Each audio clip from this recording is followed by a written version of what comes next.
feel to be on a podcast, Dave? Feels good. Feels good to look you in the eyes for once.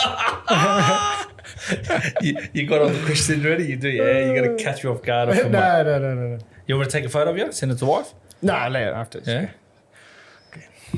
Welcome. Well, thank you, sir. Well, it's nice to be here, the other side of the table. Yes, the man behind the curtains, the villain. Yes, yeah. I appreciate you being part of this, working with me and helping me and guiding me. You've been an incredible man, Davey. Thank you so much, brother. It's been up and down, but it's incredible what you can learn along the way. And It's a pleasure. Yeah, I've learned a lot. I've learned a lot from you as well.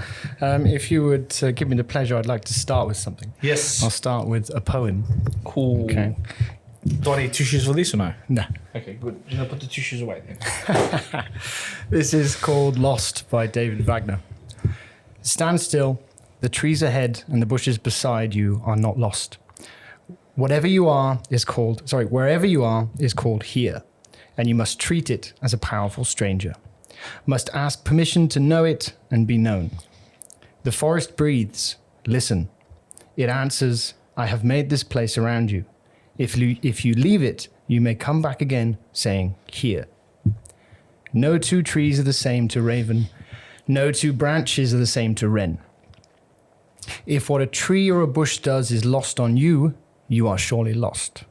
Stand still. The forest knows where you are. You must let it find you. Whew. Where'd you get that one from? So that poem, it was a video that I saw of a different poet describing that poem and talking about just the meaning behind it, right? So if you look at the meaning behind the poem, it talks about being in the forest and that sense of presence and awareness and being here, right? You know, being present in the moment. And it's a beautiful poem. And actually, a friend of mine read it at our wedding, mine and my wife's wedding. My friend John James, famous John James. Shout out, John James. Shout out to John James. He read that at our wedding, and it was beautiful. Yeah, it's very deep. It's got a different meaning to it, especially the tree part. Stand still. So the story behind it, it's a poem from a Native American times, and it's what the elders would tell the children, right? So if they're lost in the forest, all they have to do is stay calm, look around, you know, the trees and the bushes know where you are, you're not lost, right? So you're in the forest, and all you need to do is, you know, have that presence and that sense of awareness as to where you are, and you say here, you know, and you find yourself again. So, yeah. That's why nature's so important. Yeah. We connect with it differently. But I think people underestimate how powerful nature is for the human soul. 100%. I think my wife at the moment, she's in New Zealand, as you know, in Queenstown. And she's surrounded by incredible nature, mountains, lakes, forest. You know, she goes out walking every day, and I think she's the happiest I've ever seen her since I've met her, I think. You know, that sense of home. She's from Patagonia, you know, in the south of Argentina. And that's where she was born. She was born amongst the mountains and the lakes and the forest, and that's where she feels at home, you know. Incredible. So tell me your journey, Dave. My journey. So I was born in a city in England called Hereford. It's about 60,000 people live there. So it's a small place, you know, but very, you know, everyone knows everyone almost in that kind of city. And I had a great upbringing. I grew up in a big family. You know, I'm one of 6 children. So I have... nice big family. Yeah, nice big family. I have 4 brothers and 1 sister. And I was born smack bam in the middle. So I'm the 4th born. So as I've said before on this podcast, I was always the peacemaker, you know, trying to prevent the fights and stop the fights, or just be the one receiving, you know, the beatings. Keep it all composed.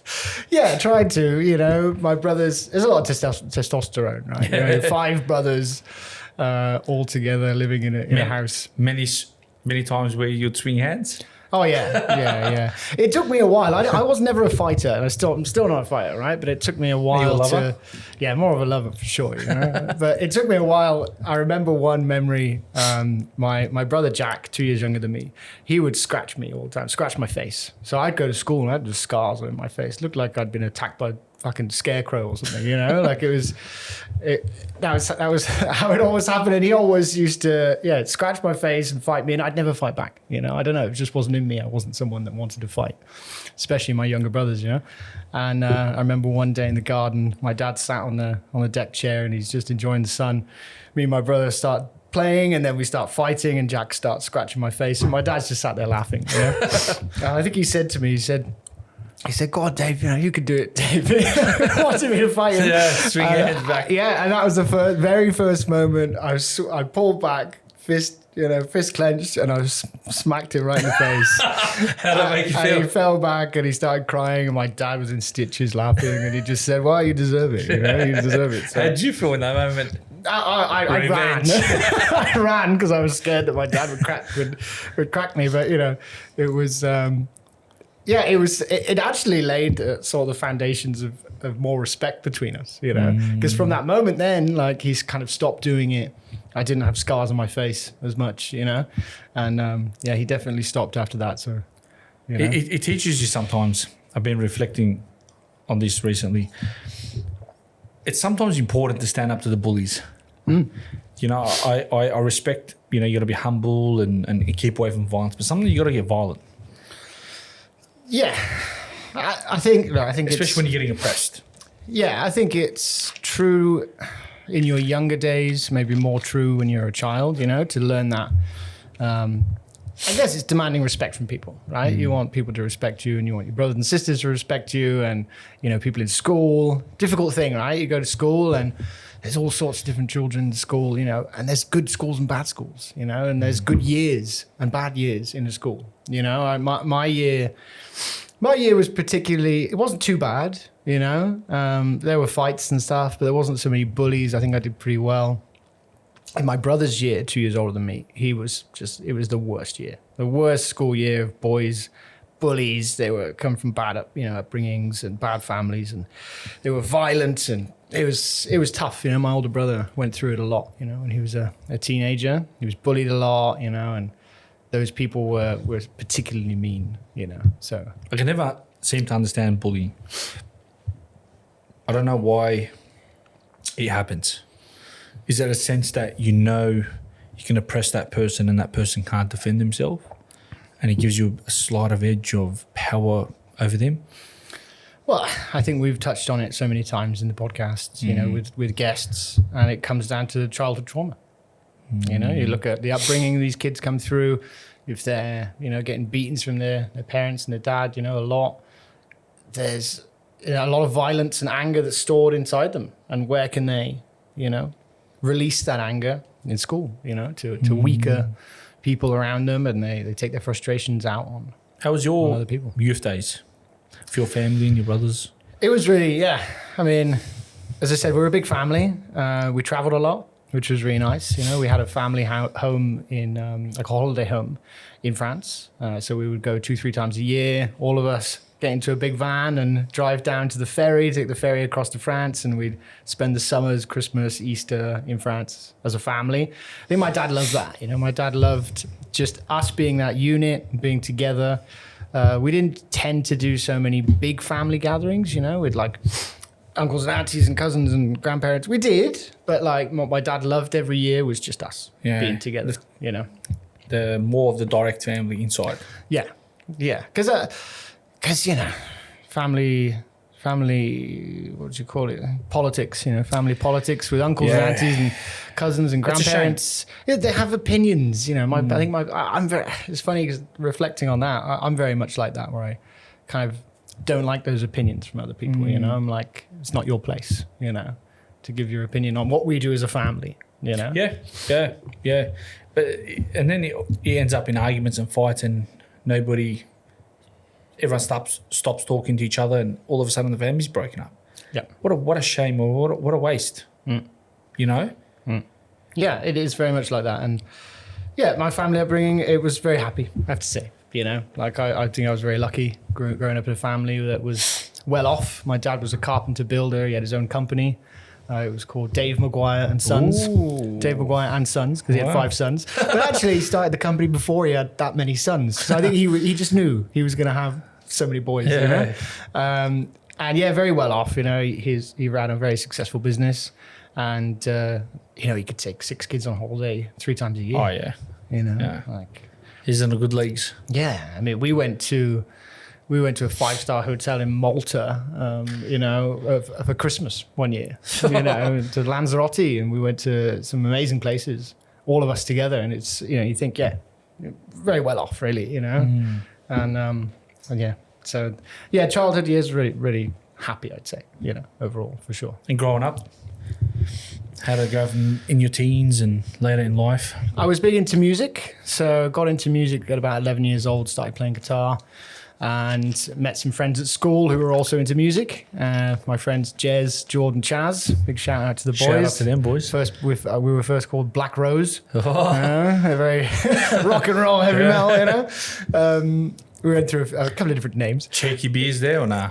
When we like 14, 15, we started on the beers. We had a caravan in the garden in my house because we had a big garden. We had a caravan. Oh, there's all the beers. Me and my mates would go in there and sleep over. They'd come for sleepovers, and we'd sneak into my dad's fridge outside, steal all the beers, sit in the caravan and drink them. You know. And I asked my mum years later. I was like, "Did he know that we were stealing his beers?" She was like, "Why do you think it was full all the time?" It'd be fair price, you know. I didn't realise at the time, but so yeah. How was your relationship with your father? Very good. I mean, overall good.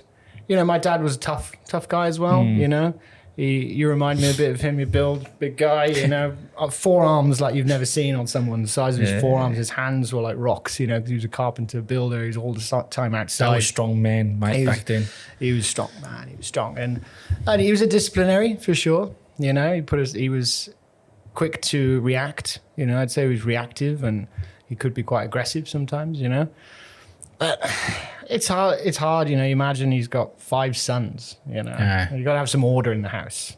Their own dramas as well that nobody knows about. Sure. Yeah. My dad. How they were raised and how they were brought up. That's another whole story that nobody knows about. Yeah. My dad, from a young age, my dad was very independent. Yeah, he always used to tell us this. He got his first job in the local shop at 11 3/4. That's how old he was when he got his first job. He was working in the corner shop from 11 3/4. You know, every weekend working in the corner shop. By the time he turned 16, they wanted him to be the manager and like just take over the whole shop. You know, but he had bigger plans. He wanted to be a carpenter, so he went and started studying after that. You know. So. Tell me about your brothers. I know there was a sadness that came to a point in life. Take me back to that time, Dave. Yeah, so 17 years old, we just moved to France. So my whole family, my dad, not my whole family, but my dad. So the story goes back to us going on holiday one year, 2007. We went on holiday. Not me. My 2 younger brothers and my parents went to France, to the family holiday home. And they had bought some land. So they were on the land, you know, cutting the grass and sorting out the land.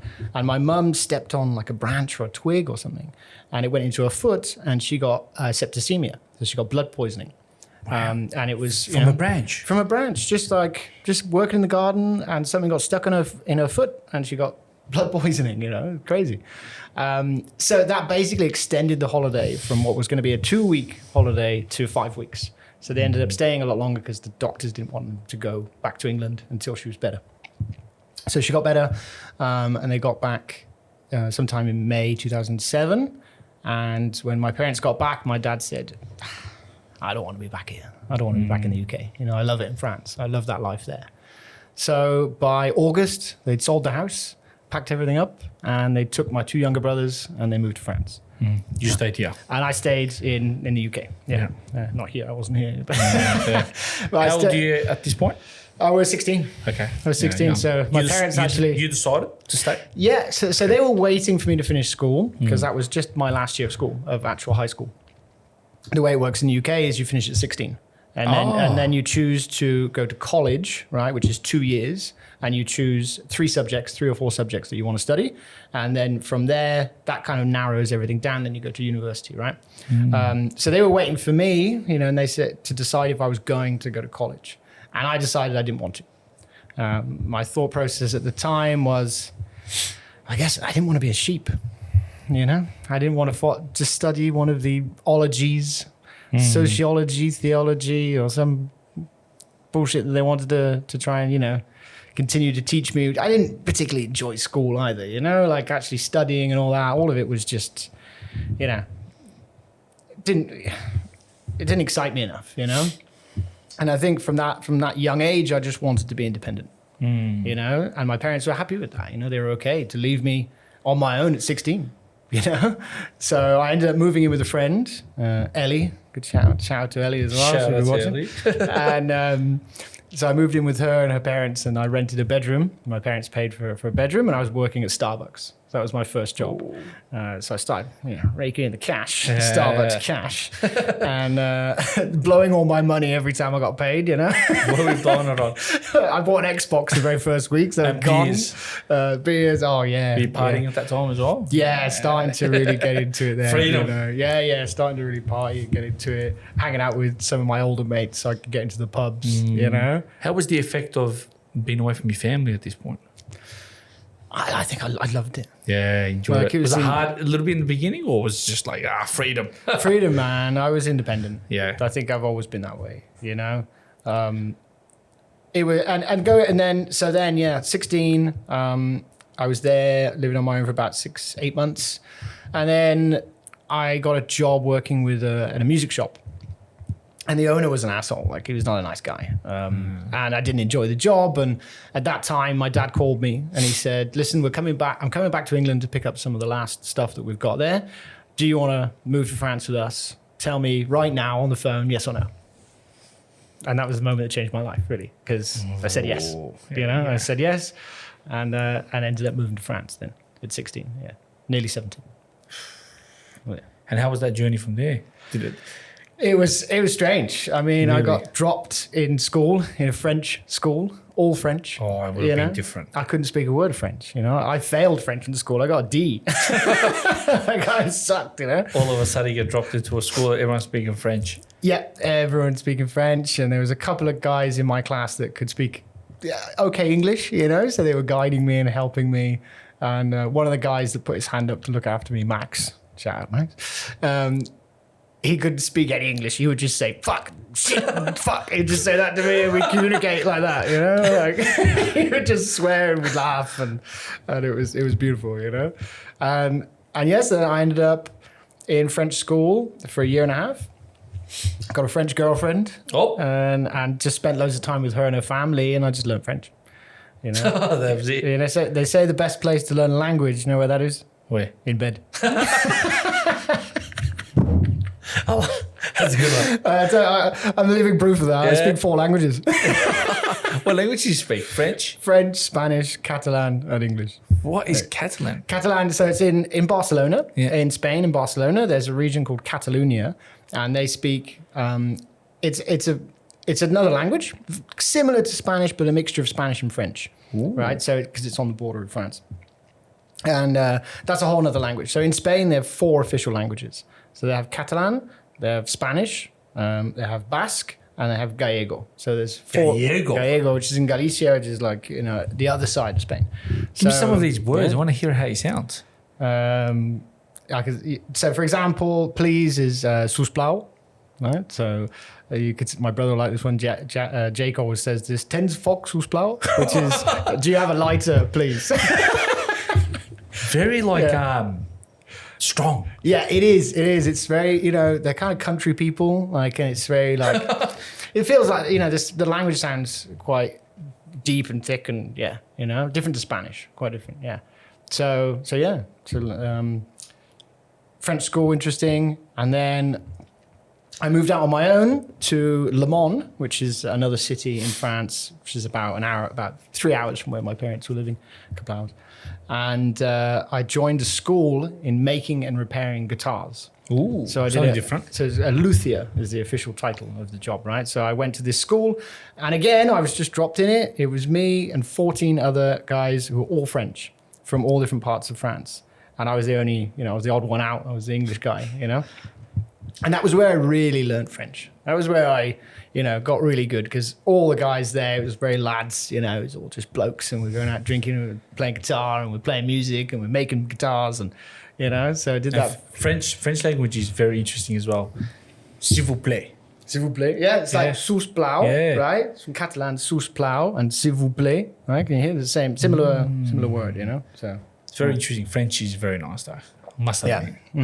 Especially when a woman speaks it. Is it true they love snails over there? Yeah, they eat snails. Yeah, I've had snails over there. Please don't eat snails, ladies and gentlemen. Please. Don't tell me you had a couple of I've had them, yeah. They like them in France and Spain as well. Stomach's feeling weird, man. Yeah, weird texture for sure. They cook them in garlic and come on, Davey. Come stuff, on, man. Snails, man. Yeah. Well, I mean, they're not alive, What's the weirdest stuff they eat there other than snails? Famously frog. They eat frog. That's why we call the French frogs, right? That's the nickname for the French. We call them frogs because they eat frog, historically. Have you had frog before? I don't think I ate frog there. My brothers definitely have, but I haven't. But the French food's amazing. French food is amazing. One of the best countries for, the bread and the bakeries and the croissants and, Oh, the croissants. Yeah, it's next level. You need to get to Europe, man. I do.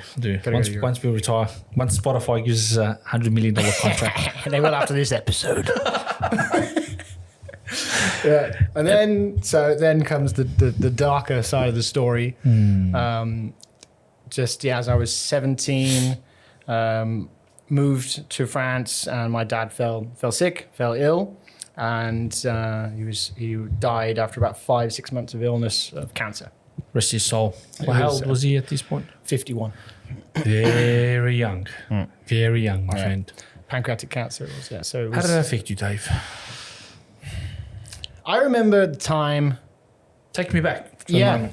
Yeah, sure. I mean, when it happened, I was in school. I was in the French school I was telling you about, not the guitar one, the one just before that. And I was, I think I was skiving off class. I wasn't in class, and there was this basement area with like ping pong tables and I was hanging out with some of the other international people and some French people in there. None the wiser. And in comes this teacher. She's this woman that would like walk around the school and just tell people off. She wasn't really a teacher. She was just one of those guards, So she ran down into the room and she's like, where's Dave? And I'm like, I'm here, And I was like, what have I fucking done now? Because I would always get in trouble because like I would just leave the school and go do what I want. And, I was often in trouble. At this point, did you know your dad was like really ill? But yes. I mean, he was deteriorating a lot, right? But you weren't ready for it. We were just blind to it. We were just naive, in a sense. We were young. I was spending a lot of time with the French girl and her family and kind of, in a sense, I look back maybe avoiding it, because it was just like hard to see and hard to be part of and not really sure what to do at that age, Like, what do you do, Like it was hard. So I saw him deteriorate, but I think in the back of my mind, I probably knew because I was a bit older, My younger brothers didn't know. My other brothers didn't really know. So I think I had an inkling that it was going to happen. And so she runs in, collects me. We walk up to this big courtyard area where the main school is. And the headmaster's there waiting for me, The principal of the school's waiting for me at the door. And we start crossing this big courtyard together. And I just turn to him. I'm like, crazy weather, huh? Just chatting to him. Like, I don't know where I'm going. No idea what's coming. Don't know what's going on, And walk through the doors to where the entrance is, like the foyer. And he just sort of just disappears to the right and sort of leads. And I turn to the left.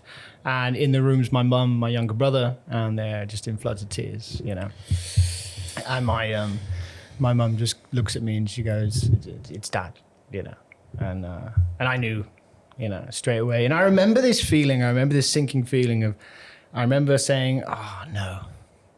And I looked up and I remember thinking that I wasn't saying like, oh, no, for Dad. I was saying it for my mum and my brother, like how painful this is for them, I didn't really have any thought for myself at that moment. It was like it wasn't happening to be different. Normally, Yeah, maybe because you were a bit older, a bit wiser. You know, that's probably the reason why you felt like that. Because that's a bit different. Normally, you know, it hits us. Yeah, and that whole day, it didn't. That whole day, it didn't really affect me. I didn't cry. You know, I think I just went into this mode of like, okay, focus. We've got to sort a lot of shit out right now. They're very powerful to have in that moment, man. Yeah. And then next thing, my girlfriend at the time, Marie, her parents were there. Her parents were going to the hospital with my mum and dad, so they knew, you know. They already knew, so they were at hand when it happened, and the dad was driving us around. Then we had to go pick up my youngest brother from primary school, you know, who's 9 years old, and at the time 8 or 9. And my mum was in pieces, you know. She couldn't drive. She was obviously, you know. And the older generation, they really loved each other. Oh yeah, I mean, my parents were together for 27 years. Yeah. And They had no option of separation back then. That whole culture, it was very strong. yeah, it was. Yeah, I mean, Their love life was pure. It was deep. Yeah, I mean, option for separation. Yeah, I suppose what it was as well was the mindset was very different, you know? I mean, the choices weren't there in the sense of like, you know, pick up your phone and call these girls and people you see and everything, you know? That was that singular focus, right? You're with one person. And so then we go pick up my younger brother, and my mum wanted to go in, and I said, no, I'll do it. So I went in, and I had my little brother in a room waiting for me. And I went in and told him, you know, that his dad had died. All the words you were telling him, his dad's gone. I said, if I remember right at the time, that dad's gone to heaven. I think I said. That's what you can say. That's what I said, you know. Not that even he could even understand what it meant. Yeah. That was the moment I cried, because it was obviously very, very difficult. I cried, then he cried because I was crying. You know, he cried because I was crying. He didn't cry because he knew what was going on. Still young. Yeah, lucky. He's 9 years old, you know. Like, and then that same day, we go back home, drop my younger brothers off, and I go with my mum and my girlfriend's dad straight to the funeral home, and we choose a coffin right there and then, that same day. And I chose the coffin that day. So you were making all these decisions. Yeah. Incredible, man. Yeah. It's incredible. Yeah. To have that kind of focus and navigate in that moment is very powerful. Yeah, it was for me. I think, as I said, I just locked in. I think I just knew, okay, we've got to get through this, got to do all these things. There's a lot to organize. My mum can't even speak French, really, you know. And yeah, okay, my girlfriend's dad was there at the time, but it's like we make the decisions, you know. That's right. Like, it's our family. So that day we chose the coffin, and that was a Thursday, if I remember rightly, and they wanted to, or maybe it's Tuesday, sorry, it was a Tuesday, and they wanted to bury him on the Thursday, you know, and we were like, oh, hold on, we've got to call everybody and tell the family in the UK, people are going to want to come over, and, you know, for the funeral and everything, so we held out until the following Tuesday. Was it like a religious kind of funeral, or? No, my parents weren't particularly religious. Okay. What we did for service, in the funeral home for service, and one of the English teachers that was teaching me at the time, Jean-Luc, he did a beautiful reading and kind of, you know, did the service. Did they open the coffin and stuff like that? No. Closed coffin. No, yeah, closed coffin. Yeah, we weren't really. So you didn't see him? No, we didn't want to. Nobody wanted to. That's not really culturally what we do in the UK. You know, I think it's quite rare. It's hard. I mean, in my culture and religion, they kind of do that. It's very difficult. Seeing dead is very difficult, man. Yeah. As I said, it's not culturally something we do in the UK. It's not very common, you know. More of an American thing, I think, with the, you know, seeing the body and stuff, maybe here. But in the UK, we don't really do that, no. How's it burying him? He was cremated. Okay. He was cremated. So straight after the funeral home, we went to the crematorium, and I was the only one that spoke. I read a poem. Do you remember that poem? Yeah, it's we've got it somewhere. Don't have it to hand. But I was the only one. Yeah, nobody else could, you know. And my older brothers and sisters and younger brother, obviously. I again I was there. I was organizing everything. I was yeah. like, I'm going to You're do taking this. charge. Yeah, I took charge. Yeah. So I was the only one that spoke. And then I think my uncle did as well. Does it affect you nowadays, Dave? Over the years, it did. Really? Not realizing so, you know? And It's that goes into the rest crazy. of the story, you know? It's crazy. You know what's crazy? Sorry to cut in. No, go for it. People, they say, oh, yeah, it gets easy over time. Bullshit. No.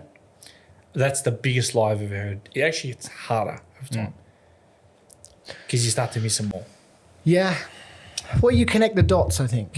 You know? I think you start connecting things as you get older, as you get wiser, you start to make connections. You know, why was I doing that at that age? And do you know what it all comes down to is because you didn't grieve. Because you didn't grieve properly, you know. If you can't grieve and you can't take that time to analyze what actually happened, you know, fully grieve the person, that's going to leave you with scars and it's going to leave you, lead you down a dark path. I was going to say, surely it left some heavy scars later on because you didn't grieve the moment. No, I didn't instantly grieve the moment. And again, probably not for a long time. When did it start to hit you? It's difficult, like, to say that it hit me in the sense of, like, sorrow, you know? I think it was more my choices afterwards, you know? Drinking a lot, you know? Drank a lot over my 20s, partied a lot, heavy, you know? More than is usual. And not so much drugs, really, but mostly, you know, Do you regret a lot of alcohol. all that? Do you kind of sometimes just sit in your hand and say, oh, I regret, should I have gone that too hard or should I not have done that? I can't have regrets, can you? Yeah. You know, I mean, again, that came from a, you know, place of unawareness, you know? right. Like, obviously, what I was doing was grieving. But I was grieving in a different way. You know, through alcohol. And I was Okay, grieving in that way of just ignoring it all and drinking it away, you know? So that's where, I guess, it was for me. You know? Any of your brothers get affected? Oh, yeah. I mean, still to this day, I think, you know, still to this day. So it's, and again, because I don't think they've grieved properly. You know, I don't think they have.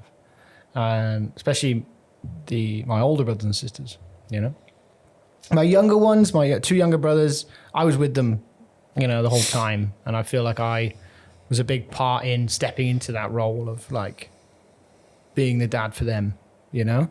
But my older brothers and sisters who were living in England as well at the time, I think they got very lost, I think, yeah. You know. Affected them deeply. Yeah, to this day. You know. That's crazy. And how long has that been? 17 years tomorrow. We're doing this podcast today, and it's 17 years tomorrow, the 4th of December. That's incredible. He passed away. Look at that. Yeah. So the 4th of December when he passed away. Yeah. Unbelievable. And we're That's here doing crazy. this podcast today. Rest his soul. He must have been an incredible man. He was amazing. You know, such a family man, so strong. It's different, man, loved with everybody. fathers. It's different. It's different with fathers. I remember Justin was talking and saying, you know, he feels sorry for the people that can't forgive their parents.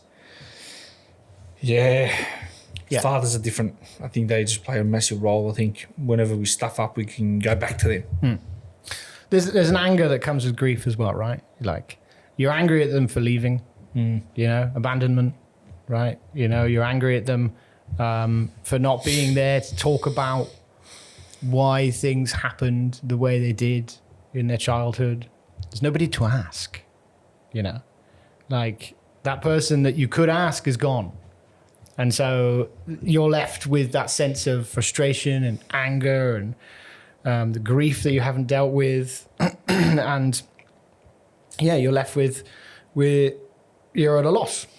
You know, you don't know who to ask, where to go, what to do, because you feel alone, you know, after that person's gone. That's right. You know? And I believe you went through a very similar thing to me. Yeah. It's fathers, man, I'm telling you. It never ends. It's see, there's I say this a lot of times. There's two types of pain. There's the pain that, you know, that hurts, but then there's pain that alters. And I think with my father, it's just a pain that alters. What does that mean? It's always there. It alters as in the pain changes over time. Yeah. Right. Mm. You know, it just alters, it hurts, it comes and it goes, but it's just always there. It's constant. Mm. You know? But like I said, it's a different feeling when you're with your father. You always, I just feel like you always need their guidance somehow, even when you're 40 years old. Mm. It's just good to go back to your dad and your dad putting you back in line. I think I miss that. That's the beauty. Yeah. That's that discipline, you know. Yeah. For the That's a father stupid side, idea. right? I mean, don't do that. Oh, really? Yeah. Mm. Or younger, we kind of didn't care. But as you get older, you say, oh, nah.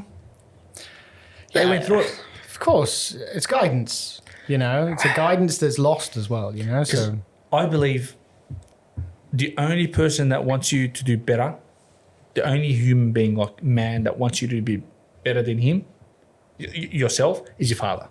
It's the only human. Your father's the only one that wants you to do better than any other man in the world. yeah, You know? yeah, And it's tough, man. It's tough. yeah. Yours was younger than my dad. 46. 46. Yeah. You were, how old were you? 17. You were the same age as me Yeah. when I lost my dad. Yeah. It's a journey. Death is interesting. How do you look at death now, Dave?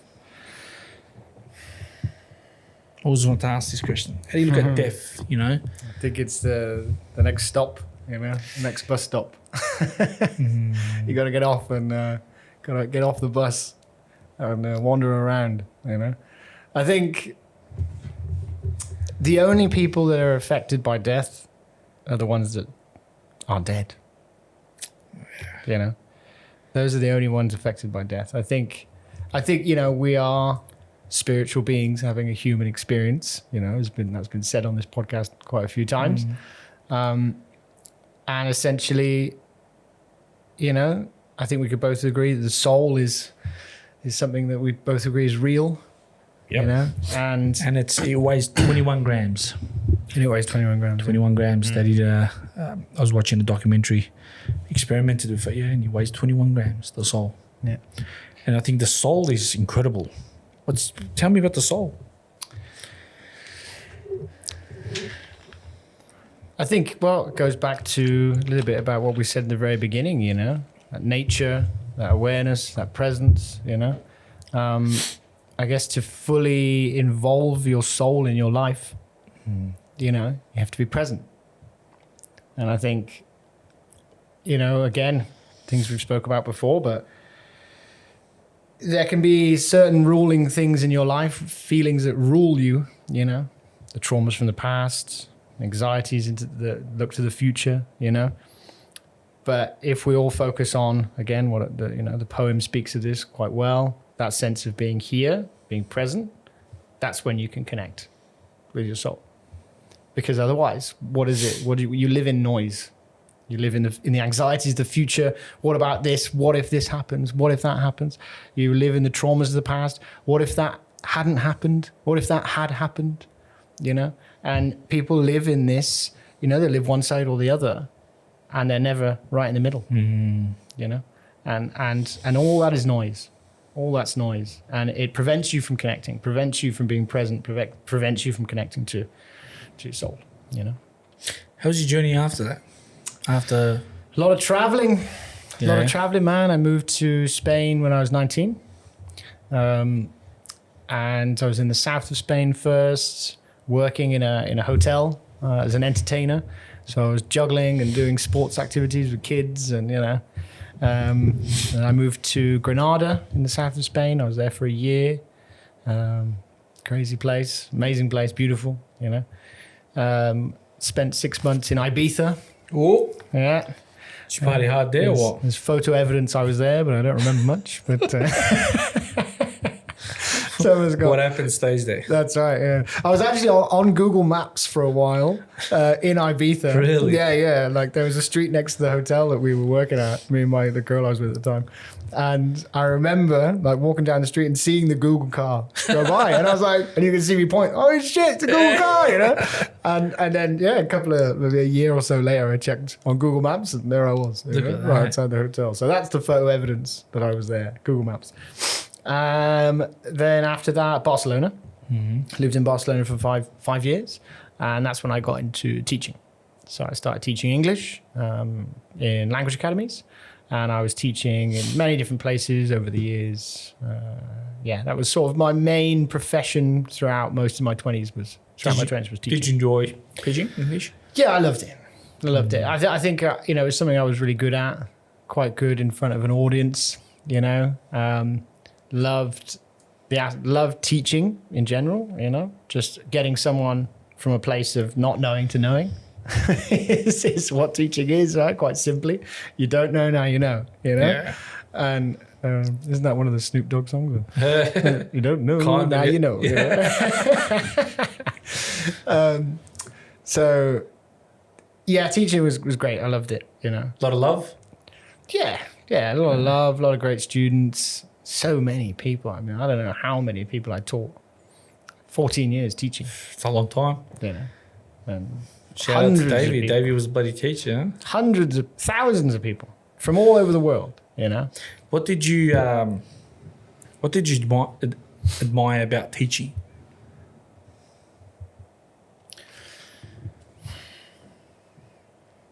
I think again it goes back to presence, right? Everybody's there in the room. Everybody's there. Did you have like a connection with the students? Yeah. I would hope that a lot of people I taught have very good memories of me being their teacher. I think I was good. I got great reviews usually most of the part. For most of the time, I got very good feedback from students. They love my classes, and in the end, you get so good at it that with teaching, there's a ceiling, and it's very low. And once you hit the ceiling, there's nowhere really to go. Like the next step up is management or being a director of a school. But then that's just dedicating your life. How do you, being a teacher, how do you deal with emotions and students being rude and getting on top of you? How do you deal with that as a teacher? Yeah, for sure. I saw that. You get them naughty kids. I mean, I was teaching adults for most of the time, but I did teach in a few schools for children from 11 years upwards. Actually, younger, from 5 to 16 in one of the schools I worked in. So 1 hour you're teaching 5-year-olds, and 3 hours later you're teaching 16-year-olds. Yeah. So it's this huge change, of emotion, because you're acting in a certain way with 5-6-year-olds.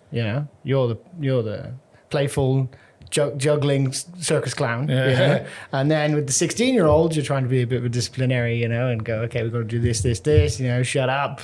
I think being a bit firm was always good with the teenagers, You have to. You have to get their respect, earn their respect, and then try to be firm as well.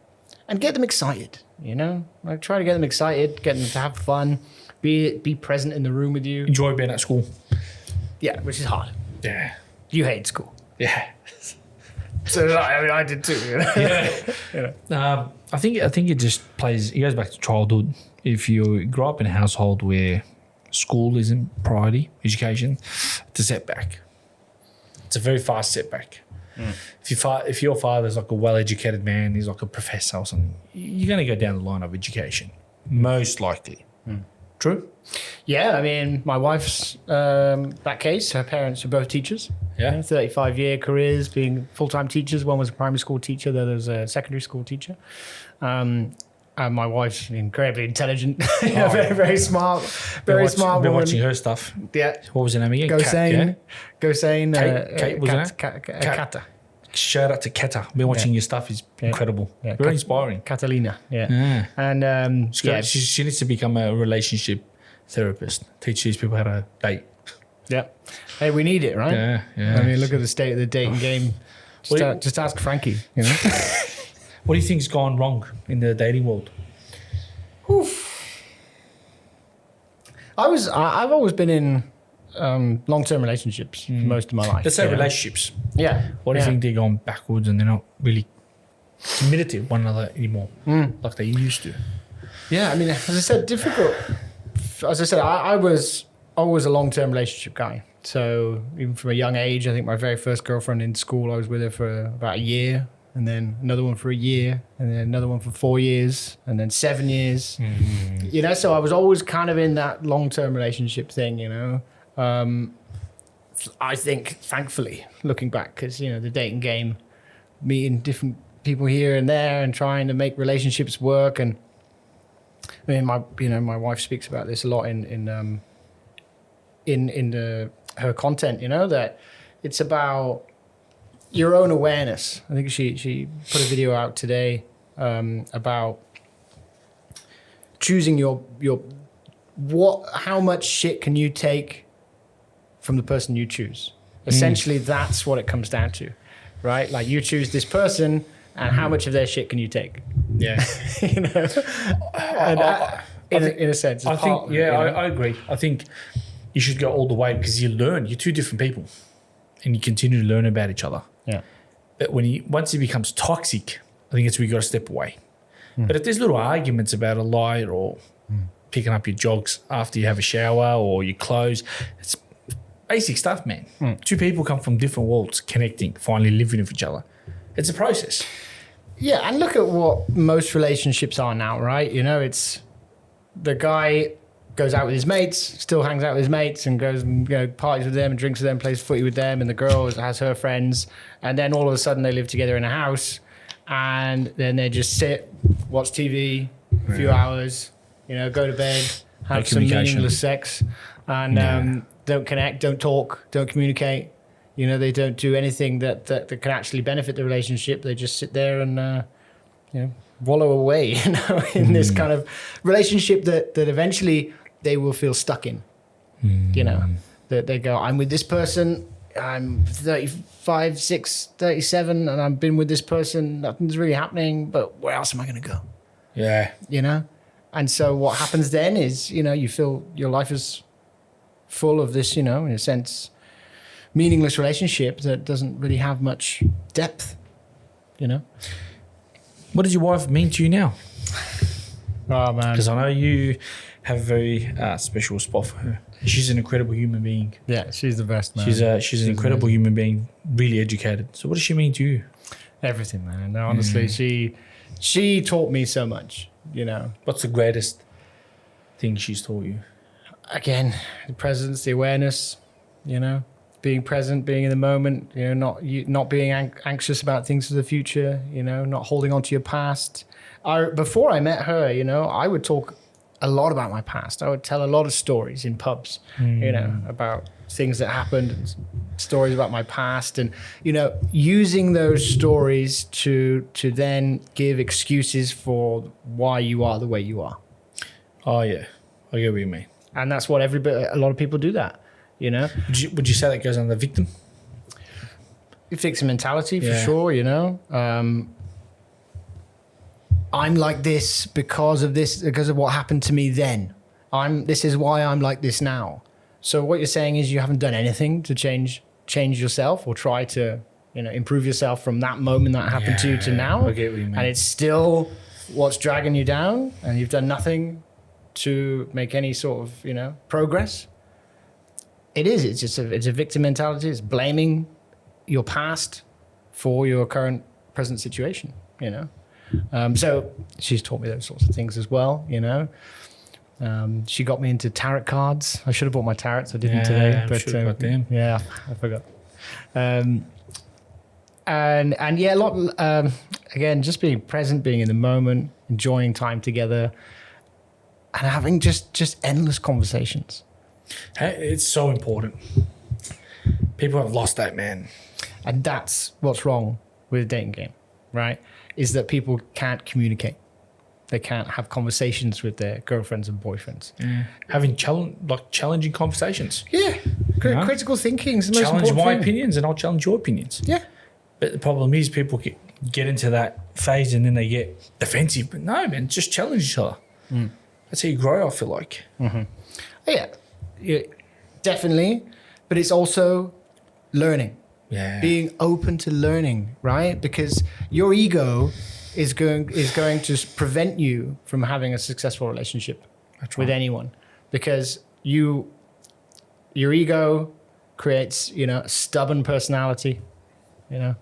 Your personality is your personal reality. Oh, Yeah, that's a good one, huh? Jodie Spencer. I like that one. And your personality is your personal reality. What does that mean? It means that whatever your personality is, that becomes everything that's around you. You know, it becomes this stubborn nature that you live in. It becomes this angry, frustrated nature that's around you, because your personality is a reflection of everything that's outside. You know, or it then becomes it because you make it so. You know, so that awareness of who you are and what you're doing, and what you're projecting to the universe, that's just going to come back. Be frustrated, be angry, be upset, be stubborn, be aggressive. That's all going to keep coming back, man. Yeah, try it. You know? What would you say are the top 3 most important stuff in a relationship? Communication. Communication is number 1. Number 1. Connecting, you know, and being present during intimacy. You know? Like being there in the moment with the person you're with, being present in that moment, you know? You know, a lot of men, like I heard this today again, there was a comedian talking about it that she heard from someone else, but this is pretty true, that a lot of men admit that when they're having sex with their partner, they're thinking of other women. This is true. That's dangerous. Oh, I mean, there's Yeah, zero very dangerous. presence, Yeah. right? You know, you're not with the person. connecting. You're not having sex with the person you're having sex with. You're having sex with someone else. I remember You know? I had, I think, Laura on, the sexologist, and she was kind of talking how important it is to communicate when you have an intimate moment with your wife. You know, talking to her, letting her know she's beautiful, and going back and forward. Yeah. It's very interesting. Yeah. Communication, I mean, listening, right? Oh, You know, very powerful. yeah. You know, if you're listening intently and you're listening with awareness, you know, then you can actually learn from each other. You know, there's listening like, yeah, sure, I'll do it in a minute. There's that listening. And then there's listening, looking in the eyes, you know, having that open communication, responding in a way that makes sense, that it doesn't come from a place of reaction, you know, because it's so easy, right? You're in a relationship and, you know, it's very reactionary. She gets upset with you, so you get upset with her, you know. She's angry at you because of the socks or something on the ground, so you're angry with her because the hair in the bathroom. Yeah.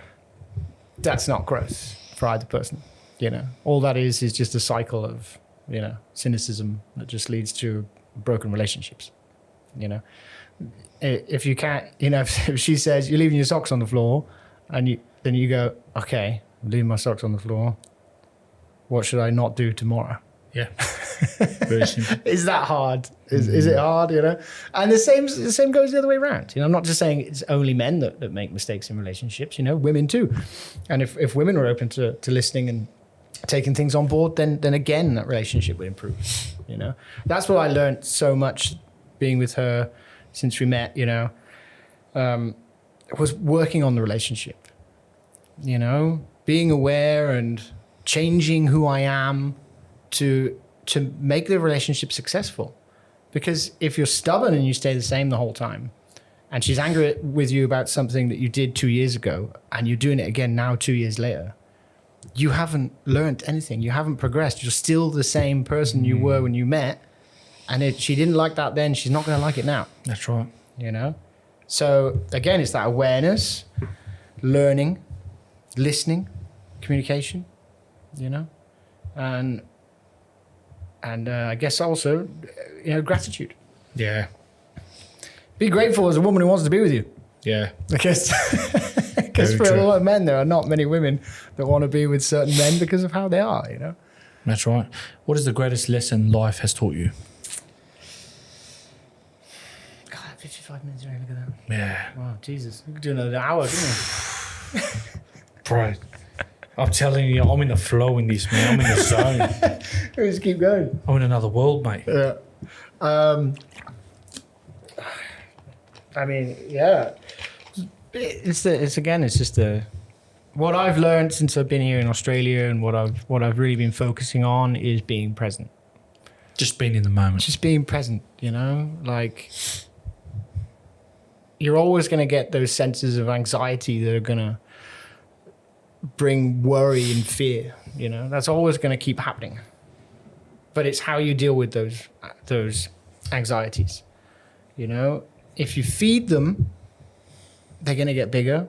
Your anxieties are going to get worse. Your fear is going to get worse. And guess what fear does? It paralyzes you. Hell, I like that. It paralyzes everything that you can, any positive thing that you can do for yourself in the present moment that would have an effect on your future. It paralyzes all of that because it prevents you from taking action. So if you're led by fear, all that does is prevents you from growing. And the same is true for trauma. It holds you back. What we were saying before, I'm like this because this happened to me when I was a teenager, when I was, going through my teens and getting bullied and all these things. I'm broken now because of that. And that drags you down, drags you back to the past. It drags you back to a past state of mind. Reflecting and always talking about the traumas from the past, all that does is it brings you back to the person you were in that past moment. But you're not that person anymore. You're the person that's sat here right now. So all of those things, that's what another thing I learned these last few years, all of those things don't matter anymore. Respect your past and appreciate the present moment. Love that. The past has made you who you are today. And if you don't respect it, you hate it. And then hate creates a void. Avoidance. Hate creates lots of negativity in your life, There's a quote I wanted to read actually. Go on. By Friedrich Nietzsche. You know him? Friedrich Nietzsche. Yep. Oh, maybe. Yeah, Nietzsche. Yeah. He's a... Incredible quote. Let me just grab it for you.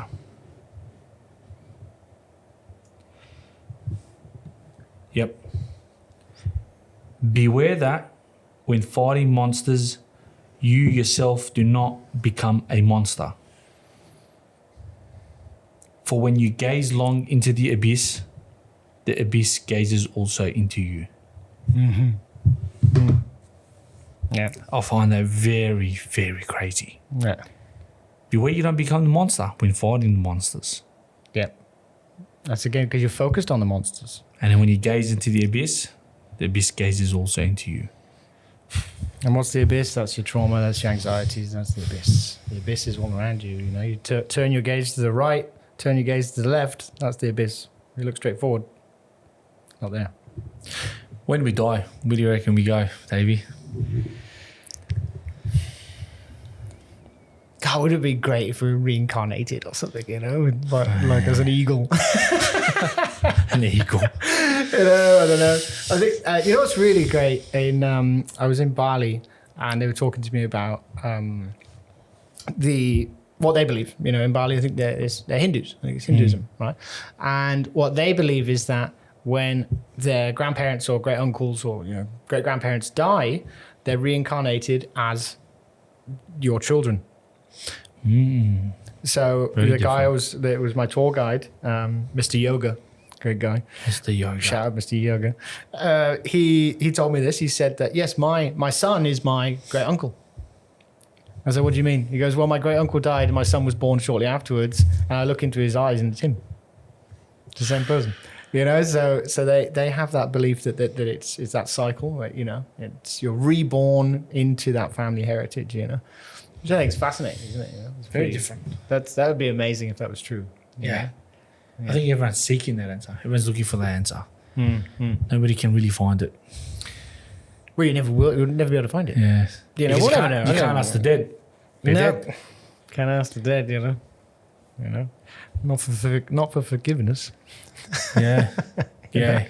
To ask yourself. Yeah. I go sometimes to the cemetery and I talk and think to myself, can they hear me? And everyone gives you something, but nobody knows. I wish they could hear me. Yeah, my dad's been there. I've felt his presence on occasion, you know. I remember I had a car crash with my brother. I think I spoke about it on the podcast before. And God, we totaled that car. Me and my brother, he was driving, rolled it 3 times, hit a telephone pole, flipped the car 3 times going fast, 100 kilometers an hour probably, going around a corner, wet road, and flipped the car 3 times, and the car ended up upside down. And my brother just goes, "You right?" And I went, "Yeah." And we just undid our seatbelts, got out of the car, and we were totally safe. And I was like, that's something special there, I think Dad was everyone said Dad was watching over you that day. I think he was watching over both of us because geez, like that accident you shouldn't walk away from, There's moments like that where we question, we're like, should have died there.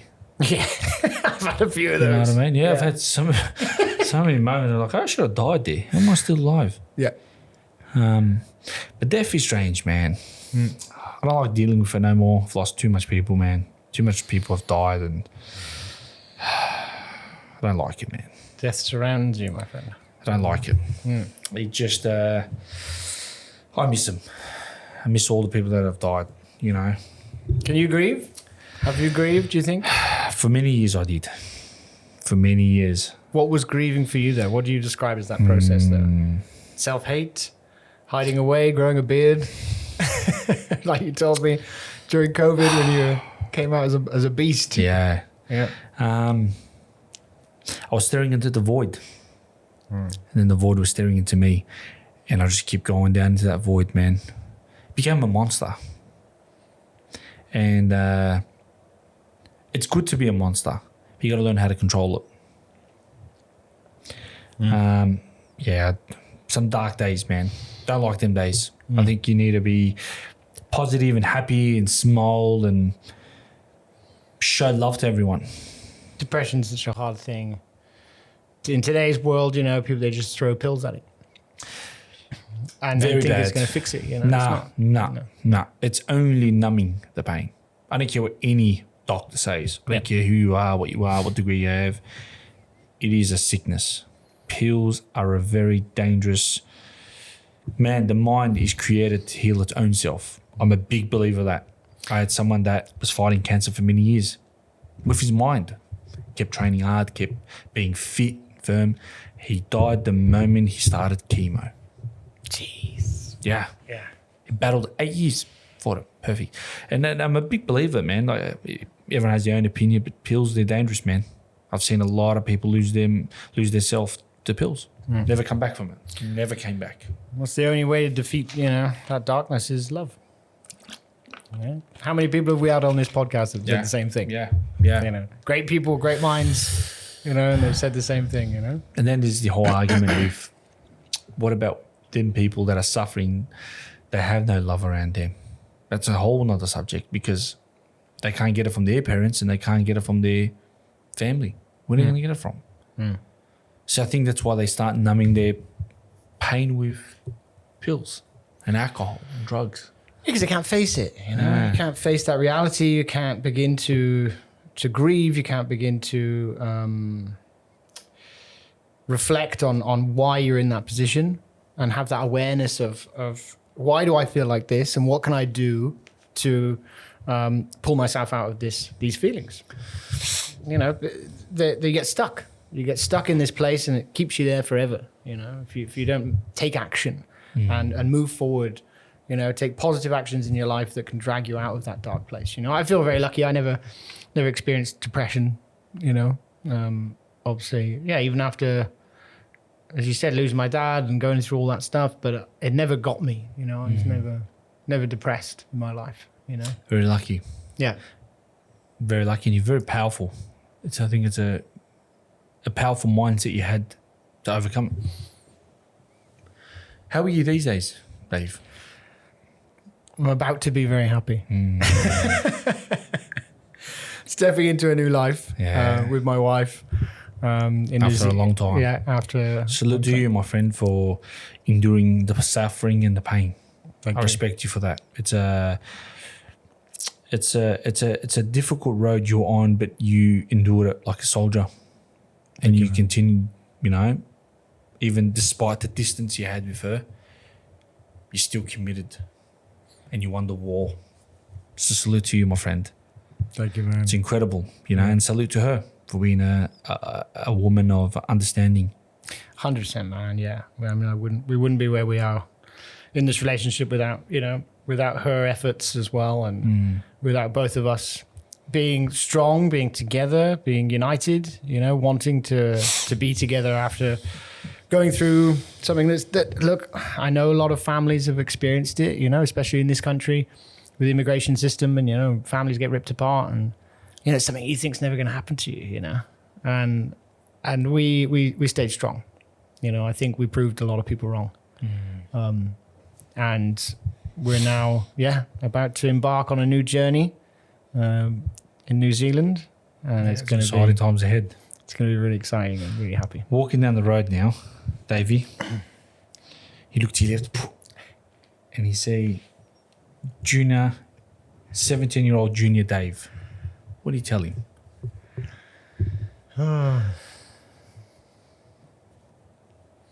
What do I tell Dave? Believe. Just keep believing. Keep moving.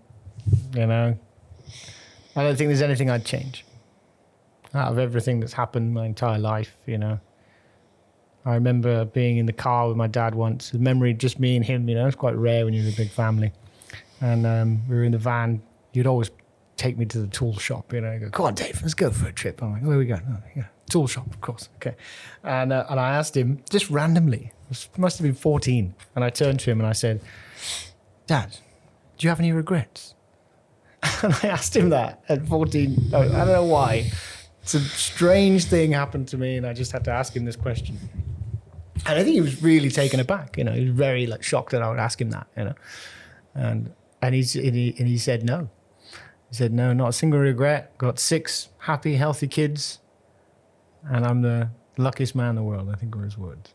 What a man. And I think I want to be just like that. No regrets. That's incredible. Yeah. How's your love with your family now? Well, it's been a while since I've seen them. I've been here coming up 3 years. Saw my younger brother Jack and his wife in Vietnam. Surprised him. It was really, really fun. He told me he was going to Vietnam, and I told him, I couldn't go. I said I had too many podcasts with Ahmad, so I couldn't make it to Vietnam. And I booked a flight and flew out the day before, right? So I flew out the day before, booked a hotel, and my family group and my family WhatsApp group, what everyone always does when they go on a trip is they send their flight details. So I knew. There was a snitch in there. I knew that they were going to send their flight details when they got on that plane, and I knew I would know what time they're going to land, And I knew they were going, what airport they were going to anyway. So yeah, day before land, next day they're arriving. I go to the airport and I grab some American dude, and I was like, "Hey man, can you film this? Like my brother and his wife are arriving. I'm going to surprise them. They don't know I'm here." He was like, "What, man?" I was like, "I can just hold the fucking phone. Really? Just shut up, yeah." Stupid Americans. They're going to come after you, Dave. Yeah, come after me. Can't catch me, motherfuckers. He's in NZ now, in the lands, in the forest, That's it, yeah. with the sheep. With the sheep, baby. And so, yeah, he held the phone. I had my microphone, my Fancast microphone with me, and snuck up behind him, and the guy was filming, and I had the microphone, and I was like, "Welcome to Fancast Productions." And they were like, "What?" And hugs, and they couldn't believe it. So that was the last time I saw my close family. My mum flew over for the wedding last year, so I saw my mum. But everyone else, it's been a long time. Coming up 3 years now, yeah. What a journey you've had. And you've been an incredible human being in my life, my man. Thank you, man. I appreciate it. It's, this is brother to brother now. And I've learned some incredible stuff from you, and I'm grateful to have met such a great human being like you. Thanks, man. I really, really do. It's been a journey of love and understanding and compassion and mercy and forgiveness and all of it. We've had a road, man, of a wild path. And there's always been the mutual respect. And I think I admire that the most. Yeah. You know, so it's been an incredible journey with you, and I really am grateful for God for having you in my life, navigating me and helping me, and you're an incredible human being, bro. Thanks, man. I really, really admire your character, your energy, your vibes, and you're definitely an incredible human being, an angel, like John says. Some people are just special, you know. Okay.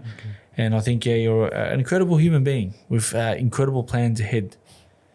Yeah, got to keep going. It's got to, it can never stop. Yeah, it's got to keep going. You got to keep moving forward. Yeah, you have to, and staying present, moving forward. Building that future that you want for yourself. That's important, and you can only do that in the moment. Yeah. Everything you build in the present moment reflects into the future. You can plan. Remember, planning is still planning now for the future. Doing is still doing now for the future. So it has to be now. Here and now, can't be anywhere else, and that's kind of what I'm trying to live by, as hard as it is. It's a good rule. Here and now, and props to you, man. I mean, this show's come leaps and bounds. You've been amazing. I think you've grown so much. Do you remember the first days? Yeah, first days with your papers and shuffling around, a million questions. And so, what day? When did you? No, good days, man. It was always gonna be such a big learning experience, learning curve. Like running a podcast. This is my first podcast ever that I've ever been on. I've produced so many, but I've never been on one. And what an episode! Thank you, man. Telling you, different ballgame, man. We said it was going to be good. Oh. That hour flew by. Like, can we do another? Yeah, it's crazy. It's crazy. This is addictive. I look back at it now and I say, should have done more. I should have done more of these. Just this. We could, yeah. We were focused on a lot of things, though. Now it's time. Both of us. I look into the future now and say, fly this guy down. Yeah, get him on. You can fly over to New Zealand and do one with me and my wife, because she's got her own podcast. No, keep me away, mate. She will ask me some deep questions. She will break you. Yeah. You'll be crying by the end of the podcast. Mate, I can't. Not with her. She's too good at what she does. She will destroy me, man. She will get everything out of me, and I know you just know. She knows what she's doing. But she watched she watched a few episodes, but I think after the very first episode she watched, she described who you were. Yeah. And I was like, this is exactly who he is. Yeah, I'll tell you, really good. She will break me down piece by piece, man. And maybe that's what you need. Shout out to Kat. Shout out to Catty. Love you, baby. Yeah, well, you're almost there. Almost time to see it. Yeah, man. Couple of days, I'm going to be there. How exciting is that? Message to the world, Davey. From the heart to the world. What do you got to say? Be present, motherfuckers. Be present. Be present. Just focus on what you're doing right now, who you are right now, what your personality is right now. Are you happy with who you are? If the answer is no, do something about it. Change. Change is. What does that mean? Change is. Full stop. That's it. It's everything. If you're not changing and you're not evolving, you are going to live in the same house for 50 years. You're going to be in broken relationships for all your entire life. You're going to be in the same state of mind that you have always been in if you don't take action on your own life and change who you are. If you don't do that, nothing will change.